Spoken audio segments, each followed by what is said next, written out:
Good evening from New York. I'm Chris Hayes. The world's richest man, Elon Musk, the guy who essentially bought Donald Trump an election, the guy who regularly reposts racist and fascist conspiracy theories, who holds no elected office and no Senate-confirmed position, contra the U.S. Constitution, who regularly talks on the phone with foreign leaders of America's adversaries, whose business interests around the globe make him a walking, talking intelligence risk. That man cashed in on his MAGA investment in a new way today.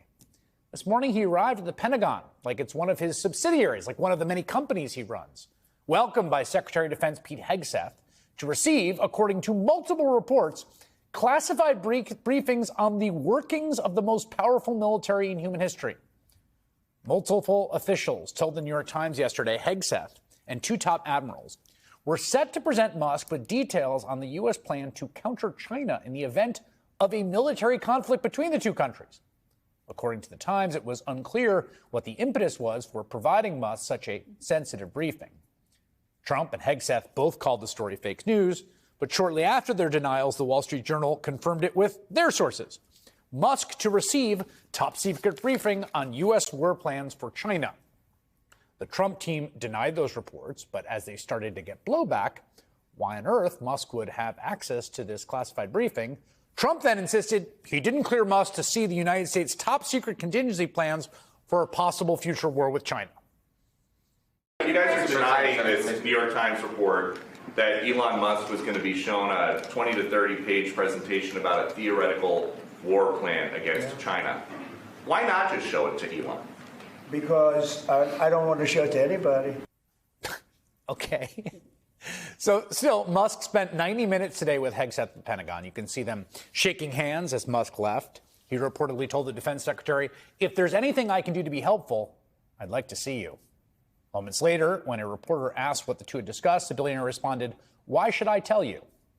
Afterwards, Hegseth joined Trump in the Oval Office, where they gave contradictory statements about how Musk was a true blue patriotic American and also a deeply conflicted businessman with overseas interests who can't be trusted with American war plans.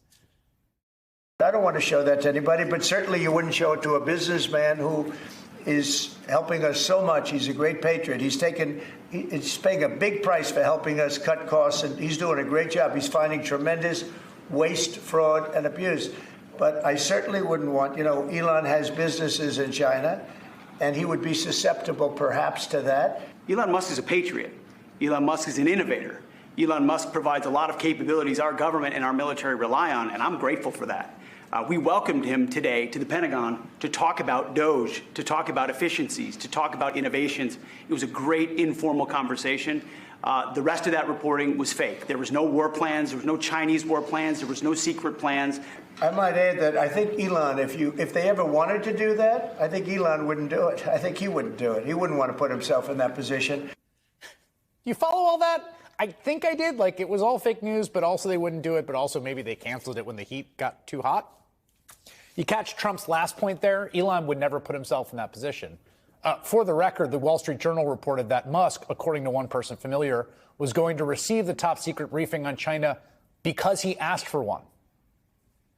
Nobody can say for sure if Musk's sensitive Pentagon briefings today did include Chinese war plans or what they included.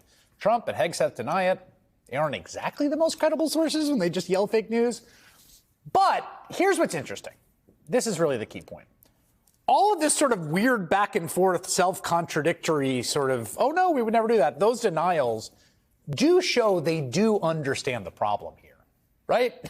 Like even Donald Trump, it would not sit well with most Americans because, as Donald Trump notes, Elon's business in China makes it a gargantuan conflict of interest. China is the second largest market for Musk's Tesla car business. Did you know that? Do you know that Musk has multiple Tesla factories in China, including the company's largest production facility in the world, which you can see in this video, produced by China's state-run media company? Okay? That facility produced half of all Tesla cars in the world last year. Musk has staked Tesla's future on its operations in China. And this is an enormous vulnerability for him because right now, Tesla sales are plunging, especially in China. They used to be the hottest electric car in the world, but now they have lots of competition. they are getting their butts kicked in China by homegrown car maker BYD, company started as a battery maker, who has eaten Tesla's market share with cheaper cars that don't regularly combust or plow into traffic. This week, BYD unveiled a battery system that can charge an electric car in 5 minutes, roughly the same amount of time it takes to fill up a tank of gas. As a result, Tesla's China shipments dropped by half in February from a year earlier, just over 30,000 cars. That's the lowest monthly figure since July of 2022. And of course, this is part of a bigger story about just how brittle Elon Musk's wealth really is. Tesla is spiraling everywhere. The company just announced a recall of all of its Cybertrucks to repair body panels that won't stay on. That recall also tipped reporters off to how many Cybertrucks the secretive company has actually ever sold, which is less than 50,000.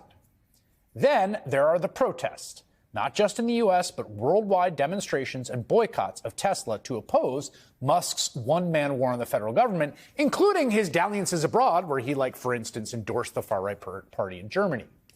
Competitors are now encouraging Tesla owners to trade in their cars, and owners are doing that at a record pace.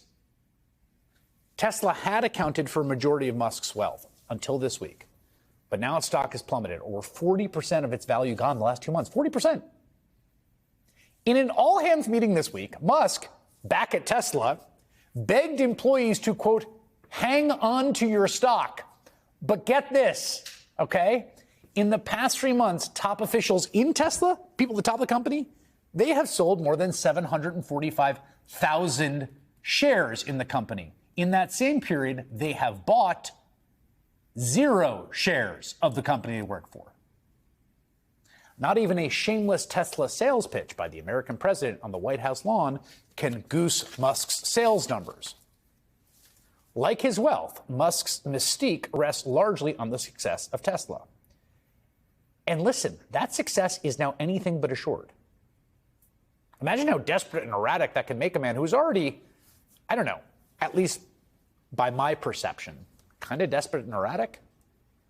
A man who's been deputized to act as an extra-legal government enforcer, whose operatives are tapping into all of our data and sensitive systems, who, at least this morning, seemed headed to the Pentagon to hear all about our secret war plans with China, a country that represents Elon Musk's last best hope for saving his shaking business empire.